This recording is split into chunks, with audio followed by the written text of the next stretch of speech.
Fala pessoal, tudo bem com vocês? Nesse vídeo eu trouxe um exemplo semelhante ao da atividade de estudo 1 de pesquisa operacional. Caso vocês precisem de apoio nessa atividade ou em outras áreas de engenharia, entre em contato comigo, meu contato vai estar na descrição, tá?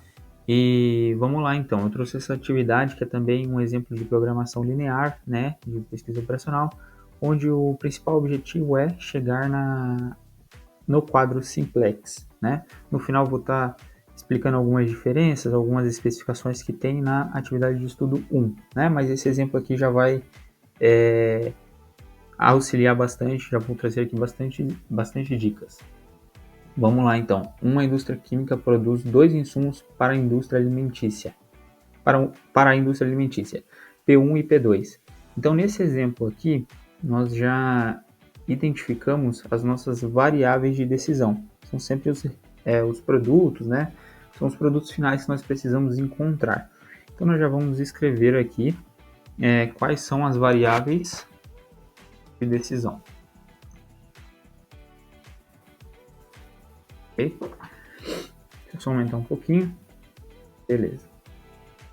P1 e P2. Eu vou nomear como P1 e P2 mesmo, mas em alguns casos nós nomeamos como X ou Y. Nesse caso eu vou deixar como P1 e P2 mesmo, ok?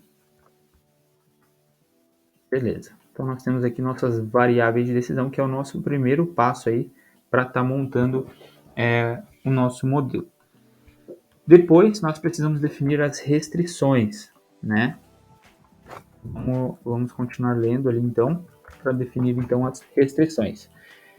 Cada um deles deve ser processado por duas máquinas, M1 e M2. Então tá aqui os nossos recursos.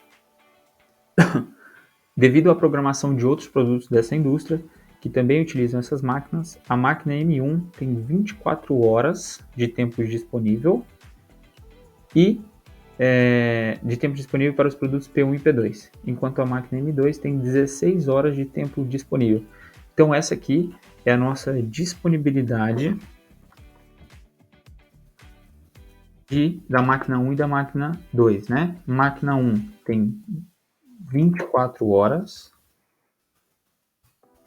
e a máquina 2 tem 16 horas. Então esses serão os nossos limites ali das restrições, ok? Beleza. Para produzir 1 tonelada do produto P1, gastam-se 4 horas em cada uma das máquinas M1 e M2. Então, vai ser 4 horas para se produzir 1 tonelada do produto P1, tanto na máquina M1 quanto na máquina M2. Então, ele já citou aqui dois trechos das duas restrições, né? Então, se eu fizer 4 vezes P1, seria o tempo para se produzir na máquina M1. E na máquina M2, nós temos que seria o mesmo, né? 4 vezes P1 também, como citando no enunciado. Seguindo então, para produzir 1 tonelada do produto B, na verdade produto 2, né? Gastam-se 6 horas na máquina M1 e 2 horas na máquina M2. Então, vamos só complementar aqui nas restrições, né? 4 vezes P1 mais 6 vezes P2 ali, como cita no enunciado. Isso tem que ser menor ou igual, né? E na máquina 2, 2 vezes P2, né? Que é 2 horas para se produzir 1 tonelada do produto 2. Menor ou igual também, porque aqui a gente está falando de disponibilidade máxima, né? Não tem como ultrapassar, a máquina só tem esse limite de horas, né? Por isso, menor ou igual. Beleza, então, montamos aqui as nossas duas restrições. Vamos continuar lendo aqui então, para ver se tem mais alguma, né? Cada tonelada vendida do produto 1 gera um lucro de 80. E cada tonelada do produto 2 gera um lucro de 60. Então aqui ele já citou a função objetivo, né? Então a gente vai escrever qual é a função objetivo, que é a nossa terceira etapa. Função objetivo. Beleza. pode escrever aqui então, seria 80 vezes P1, né? Cada unidade gera um lucro de 80, do produto 1, e do produto 2, R$60. Beleza. Na função objetiva a gente sempre nomeia com a letra Z, né? Z igual a 80P1 V mais 60P2. Vamos lá, continuar lendo então. Existe uma previsão máxima de demanda para o produto 2 de 3 toneladas. Então, o produto 2 não pode produzir mais do que 3 toneladas. Também há um limite aí com um sinal de menor ou igual, né? Não pode ultrapassar. Então, a gente vai acrescentar mais uma restrição aqui para o produto 2. Ok? Vamos lá. 3 toneladas. Eu vou até nomear aqui as restrições, tá? Que eu vou colocar como disponibilidade máxima, só por questão de organização mesmo.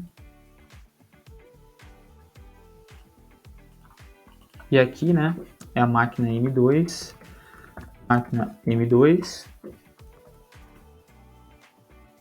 e na primeira é a máquina M1.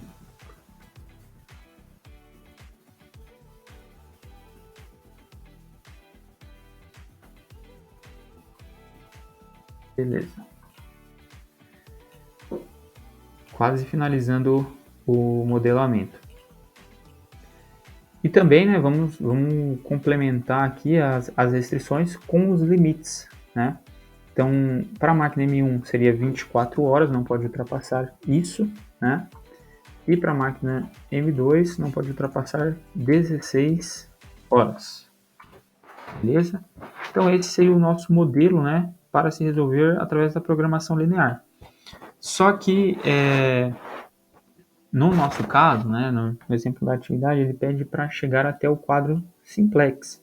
Né? E como que a gente vai elaborar esse modelo para se chegar ao quadro simplex?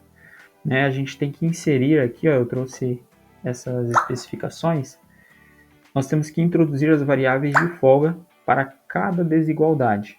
Tá? Lembrando também que a gente tem a restrição de não negatividade. Tá? A restrição de não negatividade, ela entra só para dizer que P1 e P2 tem que ser maior ou igual a zero, que não vai interferir aqui no nosso quadro simplex, tá? Mas só para deixar claro, em todos os exemplos, né, tem que ser maior ou igual a zero, as variáveis de decisão, tá? Porque não pode encontrar uma solução ótima com número negativo para as variáveis, tá bom? Beleza. Vamos montar então, vamos introduzir então as variáveis de folga em cada uma das restrições.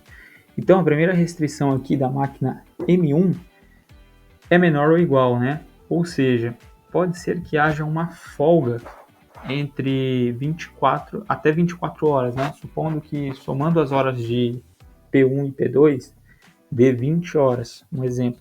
A folga seria de 4 horas. Então por isso a gente soma para depois a gente conseguir analisar lá no relatório de sensibilidade futuramente se essa folga impactaria na função objetivo, né? Se maximizaria o lucro ou minimizaria o custo, enfim.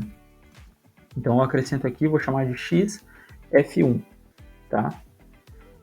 Mesmo eu vou fazer aqui na restrição 2, vou chamar de xF2. Vou acrescentar aqui xF2. E para a terceira restrição, vou acrescentar aqui o xF3. Beleza? Então nós temos aqui já as restrições com as variáveis inseridas.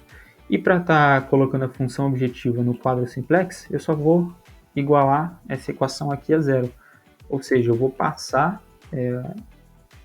as duas variáveis para o lado esquerdo, mudando o sinal. Isso vai ficar igual a zero. É assim que a gente consegue plotar então no quadro simplex. Então, né, no exemplo da atividade, ele pede só para montar esse quadro simplex, não é nem para aplicar a metodologia e chegar nas soluções finais, né? É só para montar. Então, basicamente, aqui a gente vai só jogar essas restrições e a função objetivo dentro do quadro simplex, tá bom? Então, pessoal, só para finalizar, Esse é o exemplo, então, né, da atividade. E vocês só precisam se atentar, né, que nesse trecho aqui ele menciona que há uma demanda mínima mensal para cada modelo, né? Então, assim, no exemplo que nós estávamos fazendo, havia demandas máximas, né? Disponibilidades máximas, ou seja, era o sinal de menor ou igual. Nesse caso, seria maior ou igual. E aí a gente tem que inserir também a variável de folga, só que é para excesso, né? Então fica essa dica, a gente não acrescenta a variável de folga, né? A gente subtrai. E também tem que inserir uma variável artificial só para auxiliar na metodologia simplex, que vocês não precisam seguir à frente nessa atividade em específico, né? Mas só se atentem a esses detalhes. E é isso, tá, pessoal? Espero que essas dicas tenham ajudado vocês. E se precisarem de apoio nessa ou demais atividades de outras áreas de engenharia também, entre em contato, tá? O contato vai estar aqui abaixo. Forte abraço, pessoal!